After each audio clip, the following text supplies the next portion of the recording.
তো বন্ধুরা কেমন আছো তোমরা? আশা করি সবাই ভালো আছো, আমিও ভালো আছি। তো আজকে চলে এলাম একটা ছোট্ট ব্লগ ভিডিও নিয়ে। তো আজকে দুপুরবেলায় আমাদের খিচুড়ি হচ্ছিলো, সেটা তোমার সাথে শেয়ার করছি। তো রোজ রোজ একঘেয়েমি ভাত ডাল তরকারি এইসব ভালো লাগে না। এই শীতকালে মাঝে মধ্যে খিচুড়ি খেতে খুবই ভালো লাগে। তো তোমাদের কার কার খিচুড়ি খেতে অবশ্যই ভালো লাগে, অবশ্যই কিন্তু কমেন্টে জানাও। তো খিচুড়িটা রেডি হচ্ছে, আর এই কড়াইয়ে এদিকে একটা পেঁয়াজটা ভাজছিলাম। তো পেঁয়াজ ভাজি বড় পেঁয়াজ দিই না, কেন শীতকালে এখন এই যে কী বলবো, এই পেঁয়াজ পাতা সেগুলো পাওয়া যায়, সেগুলো কিন্তু বেশ টেস্টি লাগে। সেই জন্য এগুলো কুচি কুচি করে ভাজছিলাম। আর এদিকে খিচুড়িটা রেডি হচ্ছে।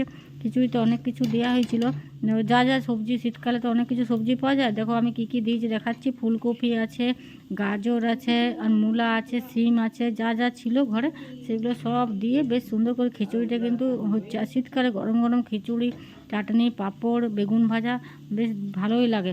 তো মাঝে মধ্যে যদি ভাত খেতে ইচ্ছা না করে, খিচুড়ি করলে বেশ সবাই খায়, আর সবাই খাইলে কিছু বলে না। সেই জন্যে খিচুড়িটা হলে কোনো চাপ নেই। আর এই যে দেখো কুমড়াগুলো দিয়েছি, পাকা কুমড়াও ছিল। আর এই দেখো এদিকে পেঁয়াজটা লাল লাল করে ভাজছি।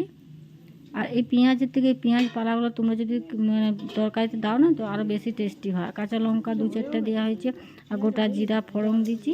আর এই লাল লাল করে দেখো ভাজছি, তেলটা সহ দিয়ে দেবো।